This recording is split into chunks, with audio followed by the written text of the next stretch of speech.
So the reason I went for a lot of these Right. was people often either brag about having them or talk about like very stupid things about them that they think are really cool. Yes, for me also. And when you've driven them, you realise that is not cool. Yeah. Or just generally experience them, or looks who owns them. Mm-hmm. A little bit prejudiced, but looks who owns them. Secondly, I've thought about what the journalists have said about them. Okay. And considered that. Yeah, you're a bit more nerdy than me. You read that stuff. I'm just sort of like, cool car. Yeah. All right.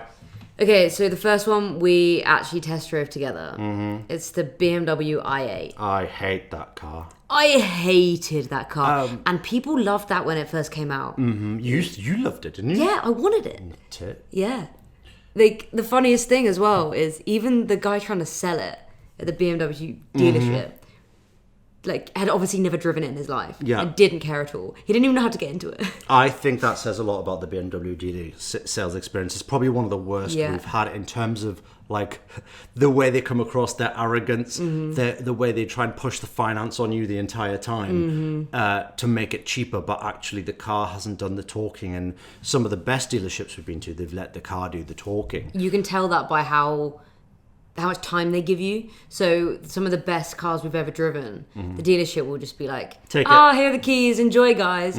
But then, like, with BMW, I think Mercedes are a bit like this as well. It'll be like, oh, well, we're going to give you a 15-minute slot. We're going to have to go with you. All these things where it's like, the car's so good that I want to be in. 15 minutes with the car. I'd forgotten about that. So we arrived at the dealership. He said, you've only got 15 minutes with the car, which BMW i8, you've got the electric mode, you've got the sport mode.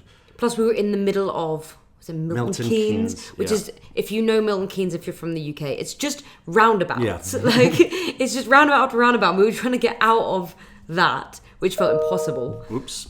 And this was meant to be hailed as a supercar. They're calling it a supercar at this time. Now, I think more people say it's a sports car. It's a sports car. Okay, so we firstly looked at the car, and I said that one of the reasons I was worried about not buying one, and this is a typical BMW salesman, he said, I said that the doors I'm worried about in regular car parks, being able to get in and out, and not someone parking too close to me, can I get in and out? And typical BMW salesman, he said, no problem.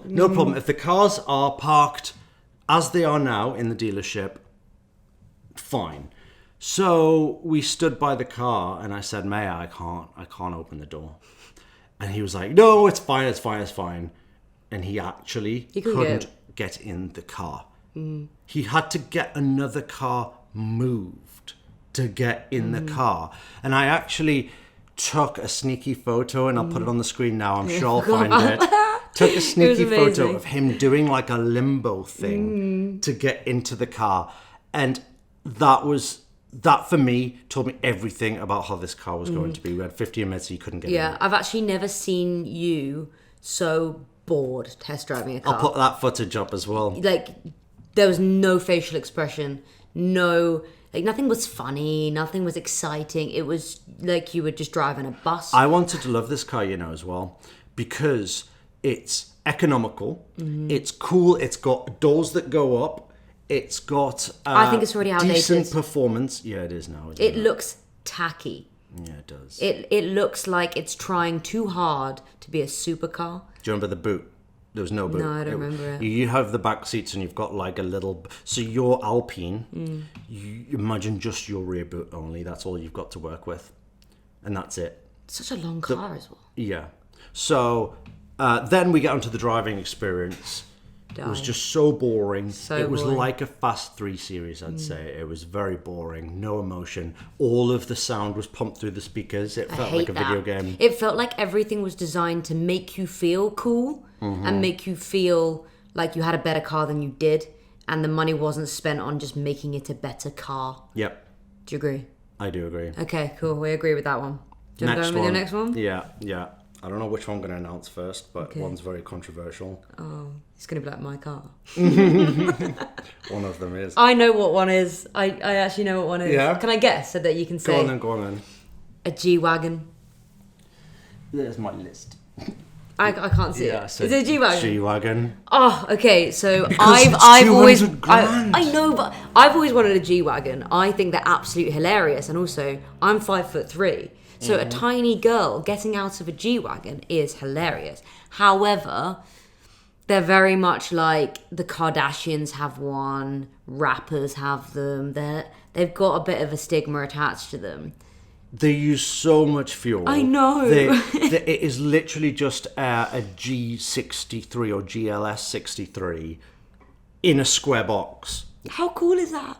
Oh God, it's a cool car. They're gorgeous. But for 220 grand. They're gorgeous. So, the lowest one I reckon is about 150 grand. I don't know.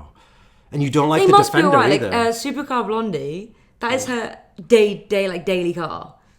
But that says, to me, I would use that argument against it. Supercar she's Blondie driven has some one. insane cars, so... And then chose that. Yeah.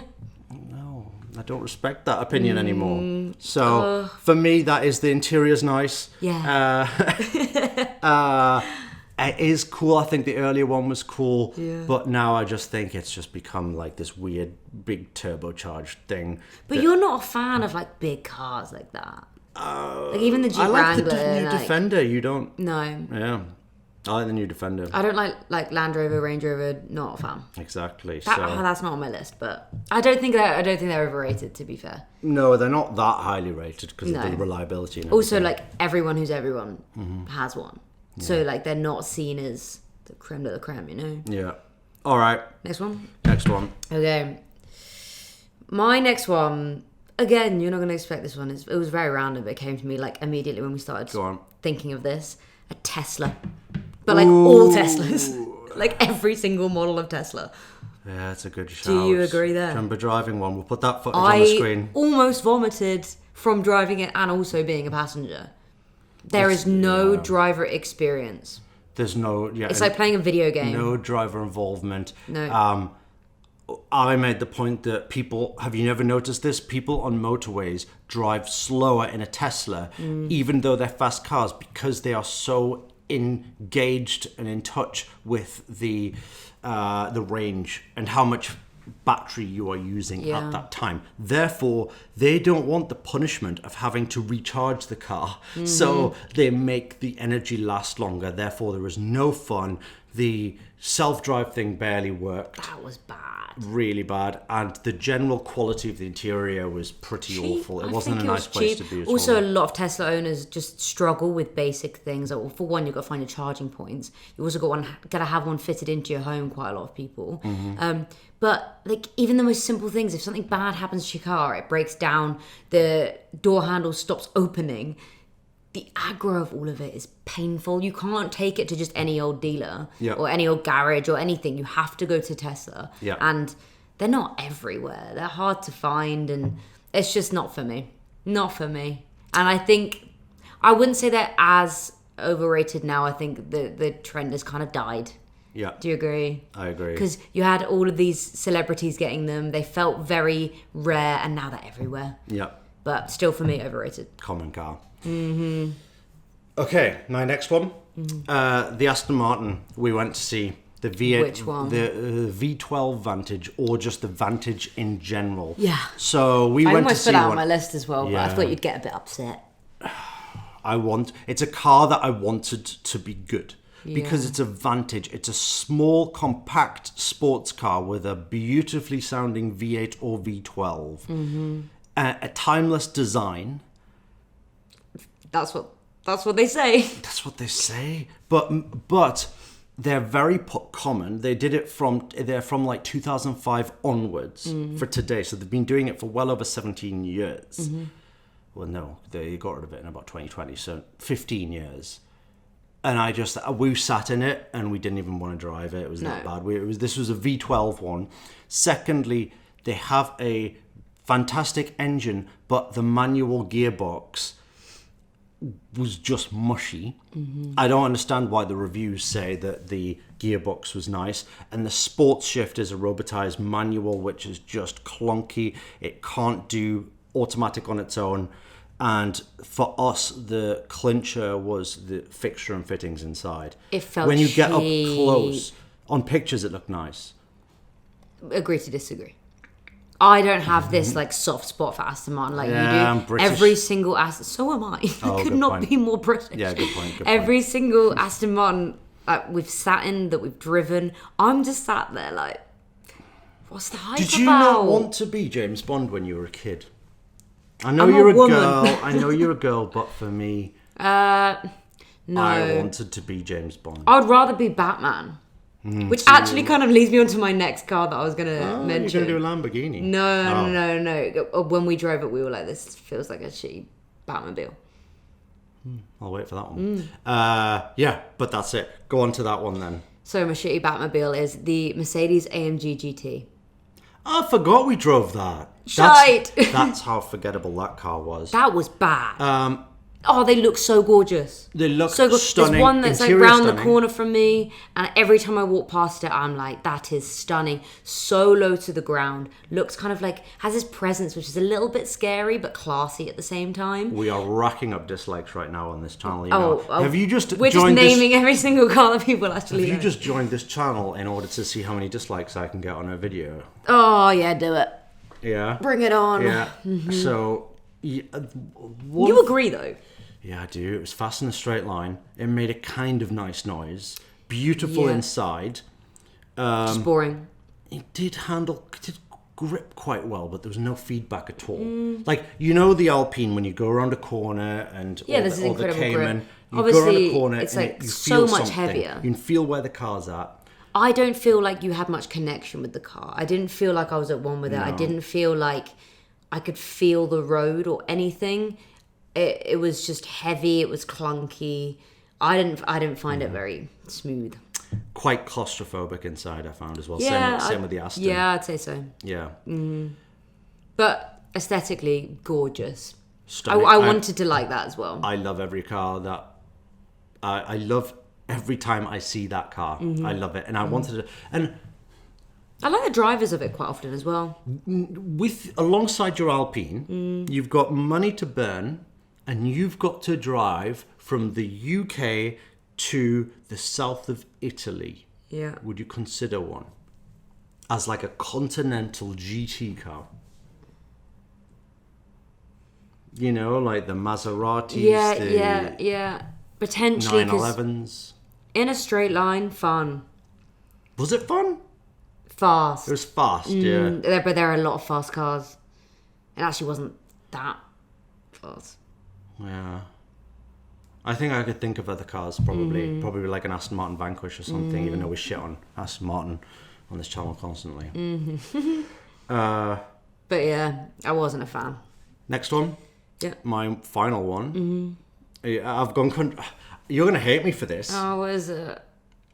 The last car we drove, which was a Ferrari California T. No, I which want to get that car. Maddy is getting. Oh. Maddy is getting one. And I personally, I think I'm going to do a full video on this. But are you saying it's overrated because of the price tag?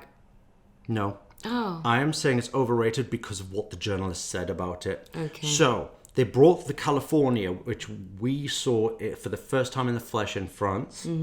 At Stade Reims. Yep. A stunning car. That, in the press, they hated it. They said it was ugly. They said it handled badly. The rear of it. A lot of people do not like the rear. With the exhaust, the high rear, the exhausts were on top of each other. It was a bit bulbous at the front as well. And people said it wasn't real Ferrari. However, they then brought out the Cali T, which now you want and love. Yeah. But they turbocharged it, which for me has less feel. You're loving it. You're loving it. They made it look better, but I feel the older one was better. It's naturally aspirated. It was much better damped. It wasn't as hard of a ride. It had more feel. Yes, the one you're getting is better looking. Oh, it's insane. It's gorgeous. We'll put some footage of that. Oh, no, we haven't got photos. We're just pictures. We'll put some pictures of that up. I think it'll come soon. So, but yeah, I am shitting on your car here, but I felt like adding that 3.8 turbocharged engine into it, you only got feeling in that typical Ferrari way of when you were going fast, the weight started to come on through the steering wheel, whereas I felt like the naturally aspirated car that came before that had better sound and better handling, despite what the journalist said. Okay. So that's our most overrated overrated cars. No. And a funny thing happens is that people on YouTube search for the cars they own and people mentioning them, and then they hit the like dislike button. So thankfully YouTube turned off dislikes, but we'll see them. So if you want to dislike this video, do give it a thumbs down. Cheers. But hope you've enjoyed it. Subscribe if you're not already, and see you in the next one.